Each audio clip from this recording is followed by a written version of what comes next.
Hey dude, a couple of different things came up during your lesson. One was parallel thirds in G. So G and B already are tuned as a pair of thirds. G to B is a major third. So you want to review, this is the anomalous pair. You want to review a scale in parallel thirds. Major, major, minor, minor. And since you know the G string now, think about at least your bottom note. So G, A minor, B minor, C, D, E minor, F sharp minor, G.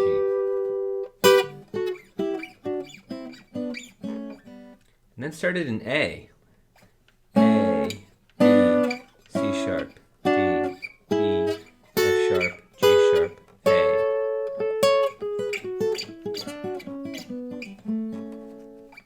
Okay, since deal is in the key of A, so for this week you should do the whole task exercise in A.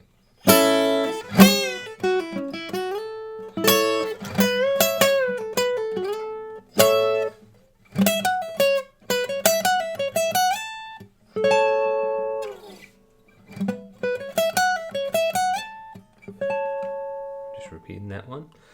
Do the whole task exercise. So here we go. A, I'll review it quickly again. Arpeggio.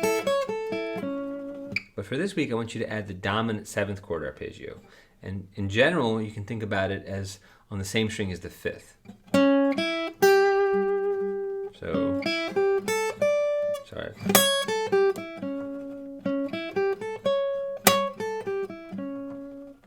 Okay. Now to the next one. You got the scale.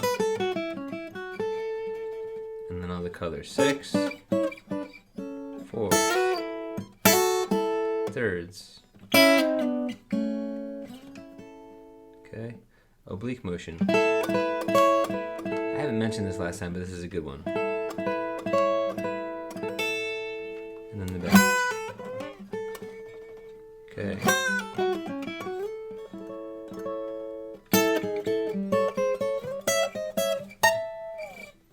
Got that guy. Now here's your arpeggio. Let's add the seventh. So you're starting on the fifth. There's your G natural.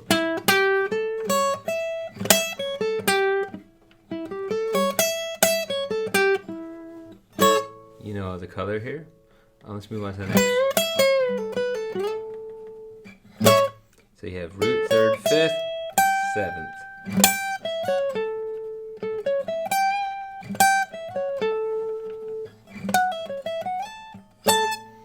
Okay, so those are your dominant sevenths. Again, the A. The next one. Next. Okay, and now, let me look at your chart again. Okay, you're still doing this thing. Sharp minor, etc. But, you know, think about playing deal, the whole progression in each position, and then just convert it to arpeggios. So it's, Though it costs a lot to win. I'm just playing the C sharp major, but I know ultimately I'll add the seventh to my arpeggio. Though it costs a lot to win. F sharp minor. Then back to A, even more to lose. D, D sharp diminished. So that's the one that I have to talk about now. So that arpeggio, you have a dominant seventh to sharpen the root. So a D sharp diminished seventh is identical to a D7 with the root sharpened. And I like to add the seventh here too on my pinky, so then I have this, my first finger, then I have this feeling.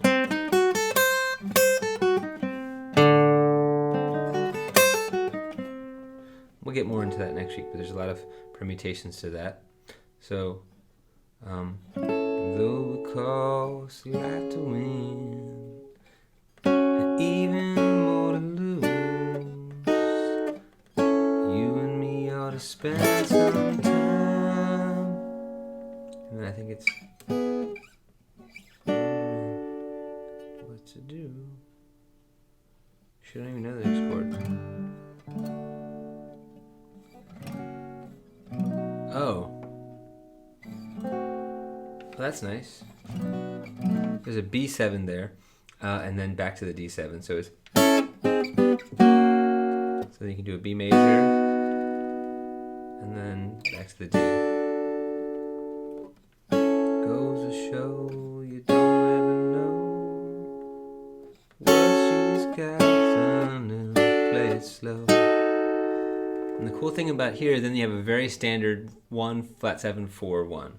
Won't you let that G to D? Won't you let that D go down? Oh no. So now if I make arpeggios,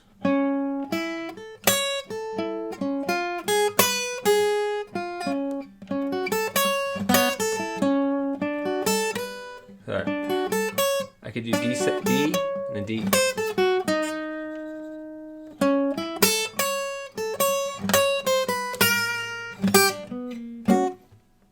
I'm tired, dude. I'm sucking this up. But you know what to do. Convert that progression to arpeggios. And when the A goes to the F sharp, you can do anything chromatic, any note in the chord. The 7th, the 3rd, doesn't matter. So you could go. And then finish it, or you could, since they're both 7th chords. Yeah, and just try to learn that progression. It's a kind of a fancy progression. Try to learn it in each stop, starting here. And you'll have choices. Do I go up? Do I go down? Just solve it logically the way that you like the sound, and then do it up here. And if you can play that progression in arpeggios at each of those positions, you'll be well on your way to being able to craft a very cool solo